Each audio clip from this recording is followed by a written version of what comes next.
Hello friends, அப்புறம் என்னோட தங்கச்சிங்களுக்கும் நான் தான் உங்கள் டெய்லர் ப்ரோ பேசுகிறேன். என்னோடய சேனலை விரும்பி பார்க்குற எல்லாருக்கும் வணக்கம். என்னோடய வீடியோவில் நிறைய கமெண்ட் பண்ணியிருந்தீங்க. நீங்கள் கேட்குற கமெண்ட்டுக்கு பூரா இன்றைக்கி நான் பார்த்துட்டு உங்களுக்கு ரிப்ளை பண்ண போகிறேன். வாங்க வீடியோக்குள்ளே போகலாம். ப்ரோ, குட்டிமா அப்படின்றவங்க ஒரு கொஸ்டின் கேட்டிருக்காங்க. என்ன அப்படின்னு பார்த்தீங்கன்னா, ஸ்டொமக் மட்டும் பெருசாக இருக்கிறவங்களுக்கு எப்படி பட்டி ஸ்டிச் பண்ணுறது அப்படின்னு சொல்லிட்டு கேட்டிருக்காங்க. ஸ்டொமக் பெருசாக இருக்கிறவங்களுக்கு பெரும்பாலும் பட்டி நம்ம அளவு குறைச்சிக்கலாம். எப்போயும் நார்மலாக நம்ம வைப்போம் இல்லையா? இப்போது நார்மலாக ஒருத்தவங்களுக்கு கிராஸ் 13-14 இன்ச்சு வரைக்கும் வைக்கிறோம்னு வச்சுக்கோங்களேன். அவங்களுக்கு கூட ஒரு இன்ச்சு சேர்த்து வச்சுக்கலாம். ஏன்னா அவங்களுக்கு பட்டியோட அளவு குறைக்கும் போது அவங்களுக்கு அழுத்தம் கொடுக்காது. ரெண்டாவது, அவங்க ஒரு சில பேர் ரொம்ப வெயிட்டாக இருப்பாங்க, வயிறு மட்டும் ரொம்ப பெருசாக இருக்கும். அப்படிங்கிறவங்களுக்கு நீங்கள் இந்த பட்டியை லைட்டாக அப்படியே ஒரு 1/2 இன்ச்சு மேல் பார்த்து எடுத்துக்கிட்டிங்கன்னா அவங்களுக்கு அழுத்தம் கொடுக்காது. 1/2 இன்ச்சு, அதாவது இந்த இதிலேருந்து ஒரு 1/2 இன்ச்சு, ரொம்ப வேண்டியதில்லை, ஒரு 1/2 இன்ச்சு மட்டும் அப்படியே பெண்டு கொண்டு போனீங்கன்னா அவங்களுக்கு அந்த ஒரு டிஸ்டர்பன்ஸ் இருக்காது. அது போக இல்லை எனக்கு வயிறு தெரியாமல் இருக்கணும் அப்படின்னு சில பேர் சொல்லுவாங்க. அப்படி இருக்கிறவங்களுக்கு அதே இதுலேருந்து நீங்கள் 1 இன்ச்சு கீழே இறக்கிக்கலாம். அந்த வி ஷேப்பில் கீழே இறக்கிக்கிட்டிங்கன்னா அவங்களுக்கு அழுத்தம் கொடுக்காது. ஏன்னா அந்த வி ஷேப்பில் வரும்போது உங்களுக்கு ஊக்கு மாட்டினாலுமே டைட்டு கொடுக்காது, ஆனால் பார்க்க ஃபிட்டாக இருக்கும். அது ஒன்று அவங்களுக்கு பிடிக்கும். அது மாதிரி பண்ணி பாருங்கள். இல்லை எனக்கு கொஞ்சம் அழுத்தம் இல்லாமலே இருக்கும்னு நினச்சாங்கன்னா லைட்டாக 1/2 இன்ச்சு மேலே ஏற்றிக்கோங்க, அதுவே போதுமானது தான். ப்ரோ, பாக்கியலட்சுமி அப்படின்றவங்க ஒரு கமெண்ட் பண்ணியிருக்காங்க. என்னன்னு பார்த்தீங்கன்னா, கை எப்படி வச்சு தைச்சாலும் ஜாயின் கரெக்டாக வரமாட்டேங்குது, ஃபினிஷிங் தெரியலை அப்படின்னு சொல்லிட்டு கமெண்ட் பண்ணியிருக்காங்க. அதுக்கு நான் உங்களுக்கு ஒரு ஸ்லீவ் டிராயிங் பண்ணி காட்டுறேன் லைட்டாக.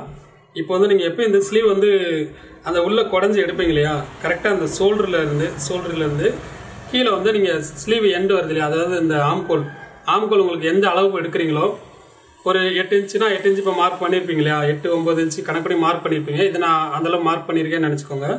இதிலேருந்து நீங்கள் குடஞ்சிருக்குது கரெக்டாக இந்த ஜாயிண்ட்லேருந்து தான் நீங்கள் எடுக்கணும். இந்த மாதிரி தான் எடுக்கணும். இதை விட்டுட்டு நீங்கள் கடைசி வரைக்கும் அந்த லாஸ்ட் வரைக்கும் போயிட்டீங்கன்னா இதில் அப் அண்ட் டவுன் வந்துடும். இந்த ஸ்லீவ் லென்த்லேருந்து உங்களுக்கு அப் அண்ட் டவுன் வந்துடும். நீங்கள் ரோலிங்கில் ஜாயின் பண்ணாலும் சரி, ஸ்ட்ரெயிட்டில் தைச்சாலும் சரி, உங்களுக்கு அந்த ஃபினிஷிங் கரெக்டாக உட்காராது. அதனால் இந்த ஜாயிண்ட்லேருந்து ஒரு 1/4 இன்ச்சு மேலே எடுத்து அதுக்குலேருந்து என் பண்ணி முடிச்சிங்கன்னா கரெக்டாக வந்துடும். ப்ரோ, விமலான்றவங்க கமெண்ட் பண்ணியிருக்காங்க. என்னன்னு பார்த்தீங்கன்னா, ஹூக் சைட் பிடிக்கிற டாட் 1/4 இன்ச் பிடிக்க சொன்னீங்க. அப்படி பிடிக்கும்போது ஹூக் சைடு துணி நேராக சரியாக இருக்காது, அப்போ என்ன பண்ணுறது? நீங்கள் கேட்டது கரெக்டு தான்.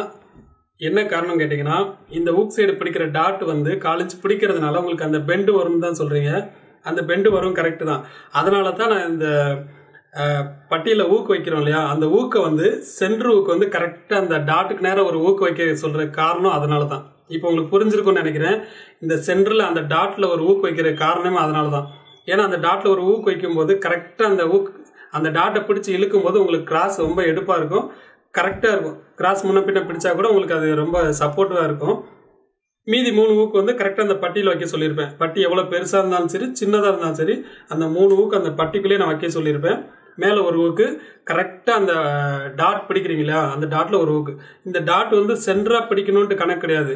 ஹைட்டானவங்களுக்கு நம்ம இந்த டாட் கீழே தான் பிடிக்கிற மாதிரி இருக்கும்.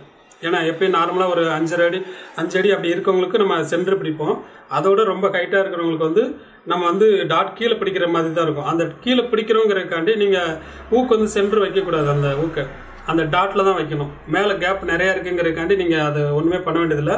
அந்த ஓப்பன் உங்களுக்கு கண்டிப்பாக ஓப்பன் ஆகாது. ஏன்னா அதில் அவ்வளோ சப்போர்ட்டிவ் கிடைக்கும். நீங்கள் ட்ரை பண்ணி பாருங்கள். நீங்கள் கேட்குற எல்லா கமெண்ட்ஸுக்கு பதில் சொல்ல முடியுமான்னு தெரியல. அதில் எல்லாருக்கும் யூஸ் ஆகிற மாதிரி நான் கமெண்ட்ஸ் எடுத்து அதுக்கு உங்களுக்கு ஆன்சர் பண்ணுறேன். நீங்கள் ரெகுலராக எனக்கு கமெண்ட்ஸ் பண்ணிக்கிட்டே இருங்க. அடுத்தடுத்த வீடியோலாம் உங்களுக்கு நான் அதில் ஆன்சர் பண்ணுறேன். சரி, உங்களுக்கு இந்த வீடியோ பிடிச்சிருந்துச்சுன்னா லைக் பண்ணுங்கள், ஷேர் பண்ணுங்கள். நெக்ஸ்ட் வீடியோவில் பார்க்கலாம். பாய்.